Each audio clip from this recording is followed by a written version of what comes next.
Returning to the observatory for what he hopes is the final time, the man feels anticipation and dread in equal measure.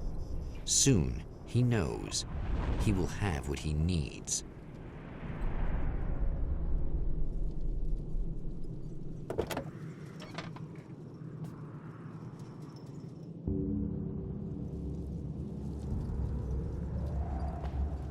Hello, I was expecting you. I've already taken care of the imaging array, but you should still look into securing the primary coolant flow. With some luck, you may be able to light the area before these things even show up.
Very good. I believe we're ready to look into the sky. Right there, Doctor.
This act of creation is exhilarating and frightening.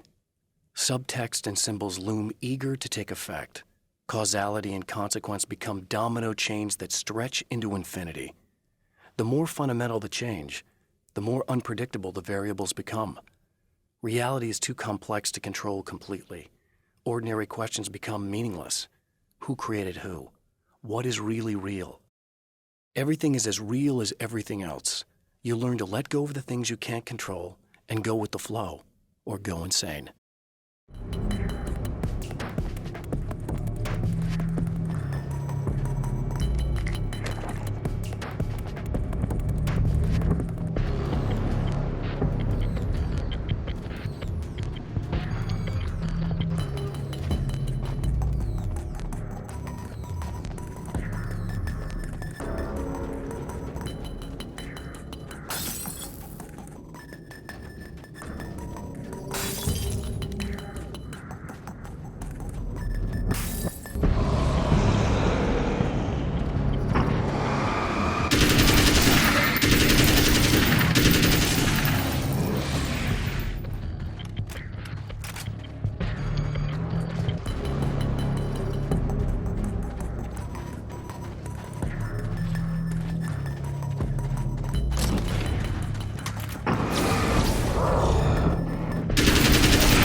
The man before Dr. Meadows was handsome and slick. He moved with lazy confidence and didn't bother to pretend that he wasn't staring at her. She didn't mind, at first. Then the man flicked open the knife and shoved her out of the control room so she wouldn't hear the signal, whatever it was. Outside, she pulled her lab coat closed and thought about running. She didn't. She didn't think she'd get very far. Not from him. She never was entirely sure why he spared her.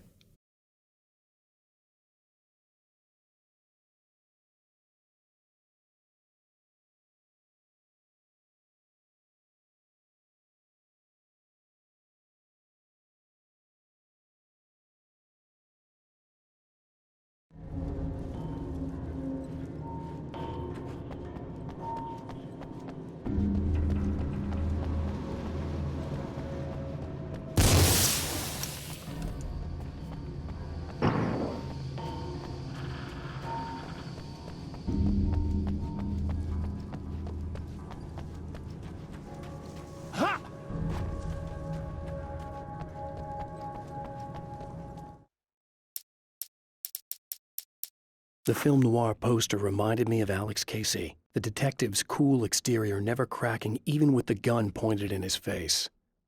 In the back room, all the lights had been turned off, except for the lone spotlight which illuminated the bright red fire extinguisher on the wall.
Come on in.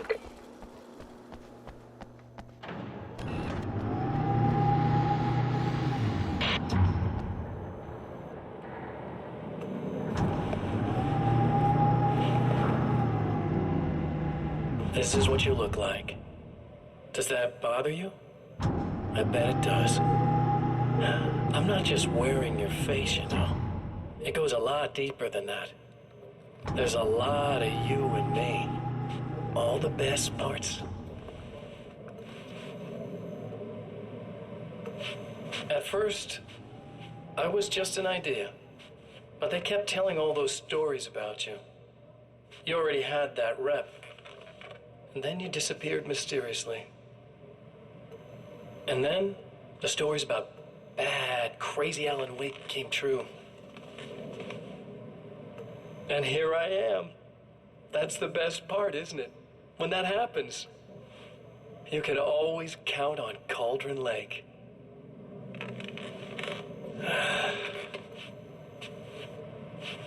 I'm just as real as you are.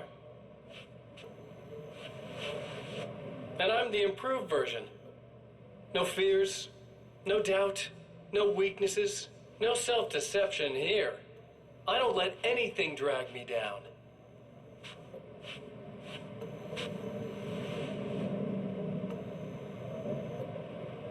I know you like I know myself. I know it bothers you that I'm like this, that I use your name, crawl my way into your life. But I only do it because I'm better at being you than you ever were.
violating the laws of physics in my observatory.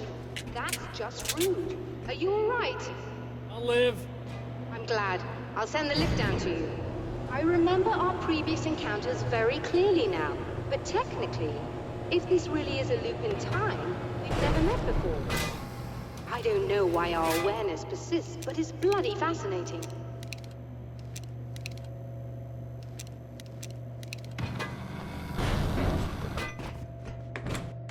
Doctor? You know, I know physicists who would give 15 years of their lives for a chance to experience something like this.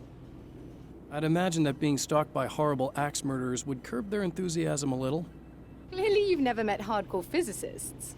I'm glad you're in such good spirits, but... Signal! Yes, it's completed. Finally. If all goes well, this should be the last time we go through the loop. You know, I just realized that I don't have any memory of what happens after you leave. What does that mean? I don't think it means anything. If everything goes well, you just keep going. I don't show up here like this again, no more bad guys. Things go back to normal. Let's hope you're right. I'd love the opportunity to look into this in more detail. Looks like you've accepted the situation.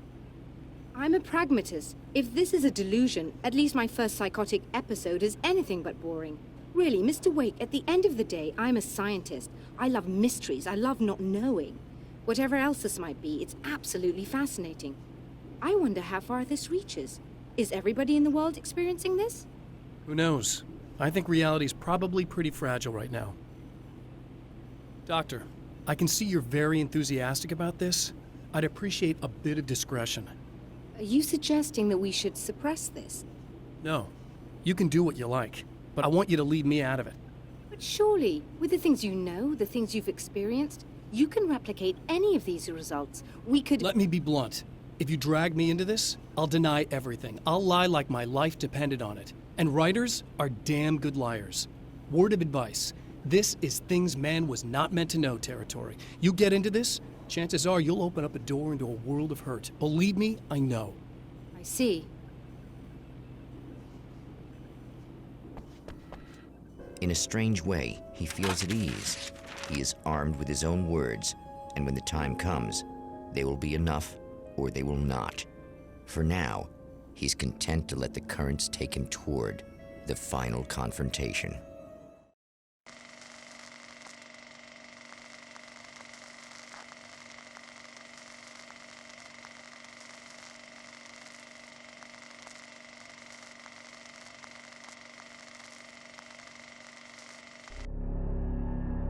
Once more, we return to the drive-in. If he's aware of the absurdity of arming oneself with a few sentences and standing against a power that can pierce time itself, he doesn't show it. The man has his share of weaknesses, perhaps more, but cowardice is not among them.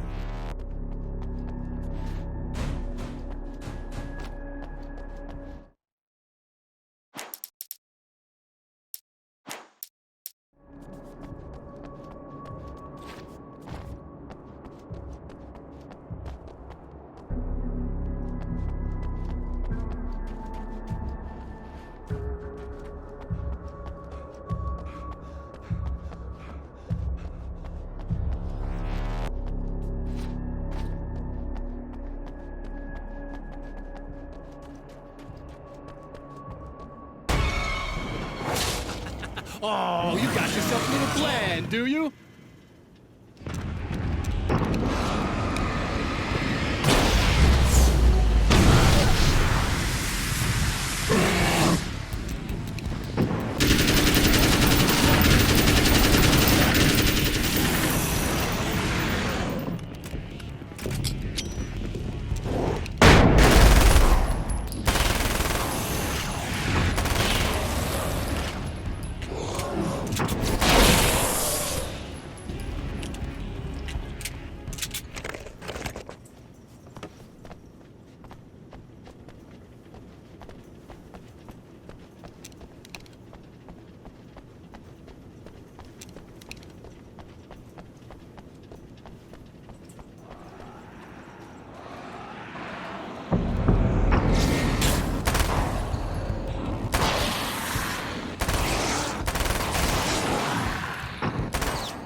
never getting out of this, Wake. Never! Don't worry. I'll take care of your wife and your life.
I don't know what you think you're doing, but I'll send you right back to the beginning.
When the dark man's eyes suddenly locked into Serena's, she flushed hot. They ignited a black fire in her. He was talking. He wanted the power turned off. He said something about the projector booth. She hooked a finger under his belt buckle. He grabbed a hold of her throat and twisted until it hurt. Somewhere deep inside, a part of her screamed in paralyzed horror, but the moan that escaped from her throat had no panic in it. "Pay attention," he said. "Business first." His eyes glittered shamelessly. Hers did too.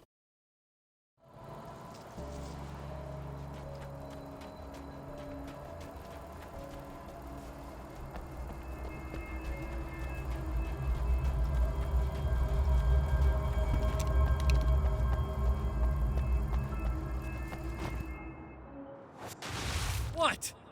You think whatever it is you're gonna do is gonna make a difference? This'll end up just like before!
There's more to fighting the Taken than just burning away the darkness that protects them. When I'm fighting for my life, I find myself slipping into a state of intense concentration that makes the beam of my flashlight seem more powerful and focused. I used to think it was just my imagination, something brought on by the adrenaline and fear of death, but now I'm not so sure. I've been touched by powers that I can't begin to truly comprehend, and they've left a mark. I'm starting to think this might be a part of it. I've been around for a while now, you know? While you've been indisposed, stuck in the darkness, I've been busy. I operate in the shadows, not always literally, you understand? I'm a little more resilient than those I've taken, but I do my best work in the dark.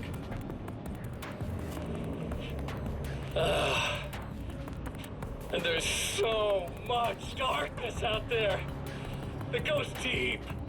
And the things that live in it are fast, big bastards. They don't mind getting a little bit of elbow room. All that chaos and madness, it doesn't really do that much down there. It's like pouring a glass of water into the ocean, right?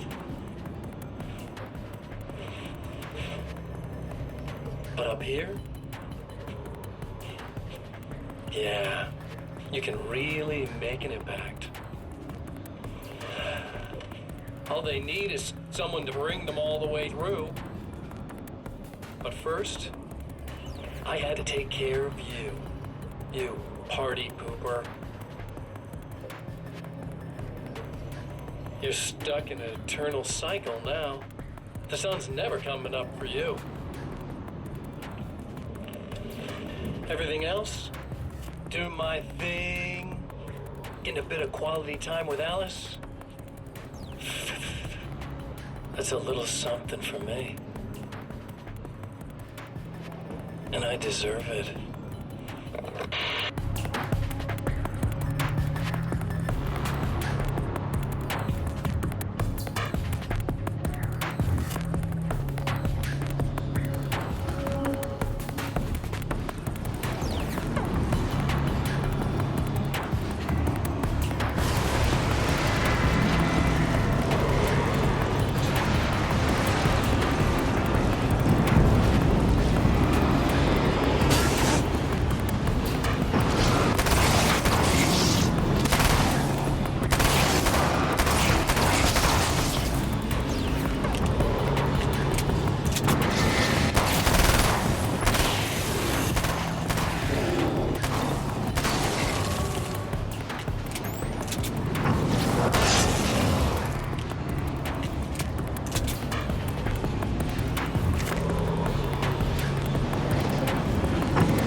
I held the film canister in my hands.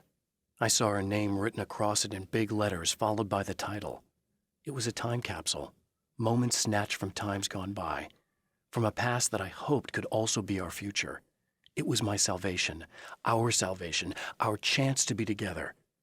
A tin can with a bit of magic in it that she didn't even know about, something I could put to good use. There were only moments left before I had to face him.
Hey.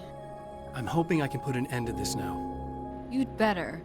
I really don't want that to happen to me again. It's like somebody vomited in my brain, like a sleazy movie that keeps looping in my head. I'll stop this, I swear. You know the part that's really screwed up? If you mess it up, it'll just keep happening forever, right? I don't think I can deal with that. Don't think about that. I don't think of anything but. Hey, afterwards, when all this is done, look me up. This thing, I can probably help you deal with it. I don't know.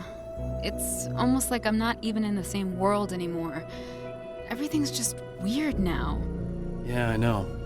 A lot of that'll pass with time, but being touched by the darkness, it's rough on you. It's a lot to process, and I just don't want you to get completely screwed up by this. Might be a little late for that, to be honest. Yeah, well, there's degrees. At least you're not at a point where you go around picking fights with people over not changing their light bulbs often enough. What? Never mind. All I'm saying is, you're not alone with this. And anyway, you're friends with Alice, so, you know, any friend of hers. Thank you.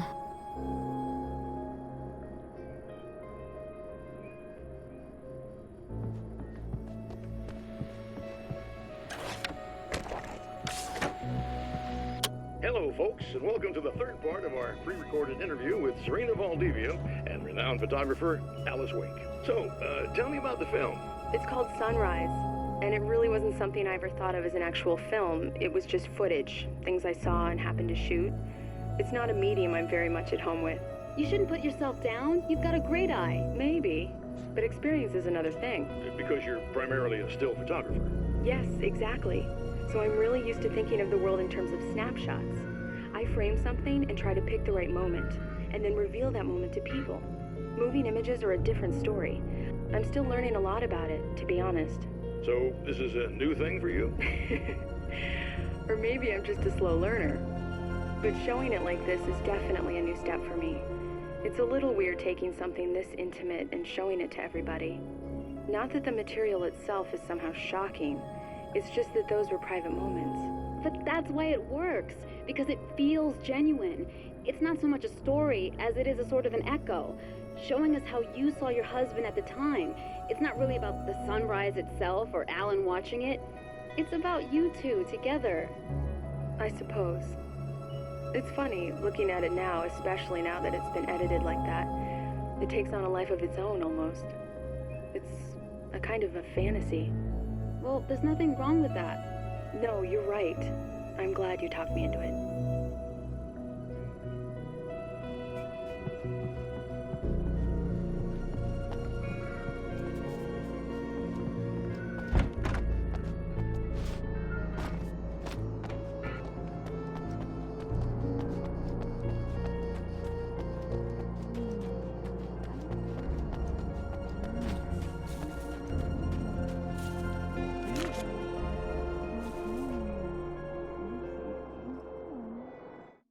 The clothes I wear now I shaped from dreams and memories.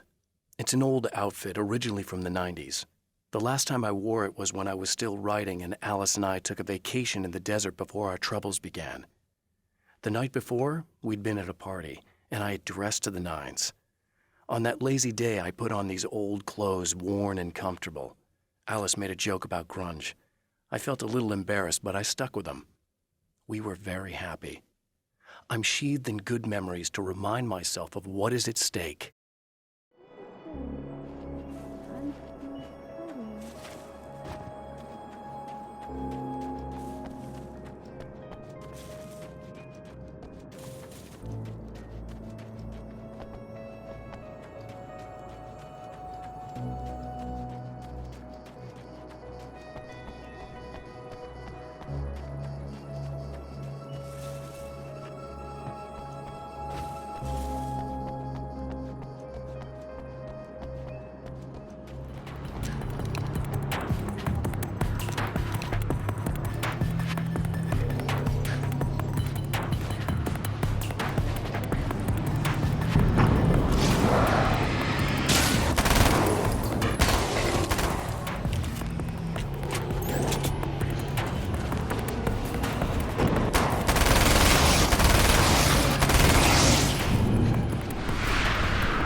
Again, the champion of light enters the final trap.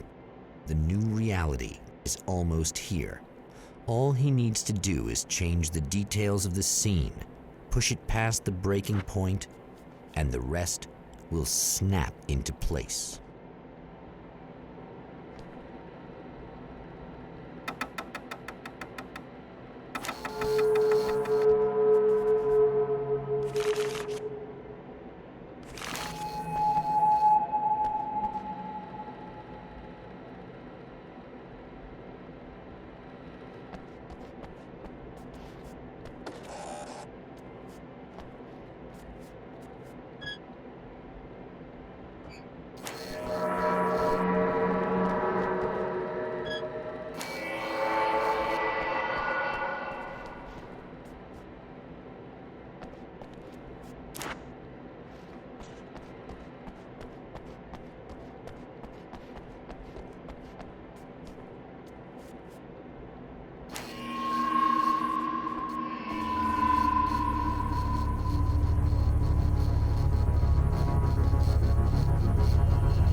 Oh, come on, buddy. Why don't you... What? What is this? No! No!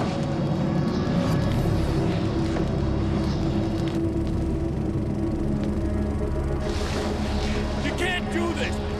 All I did was take the things you always wanted and never had the balls to go for! It's my turn now! It's my life! It's my life!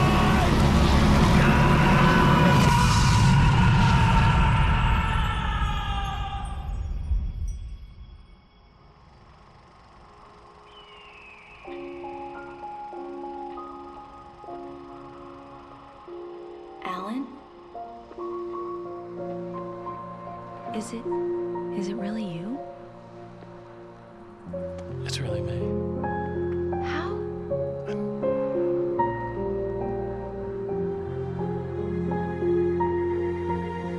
I love you. I love you.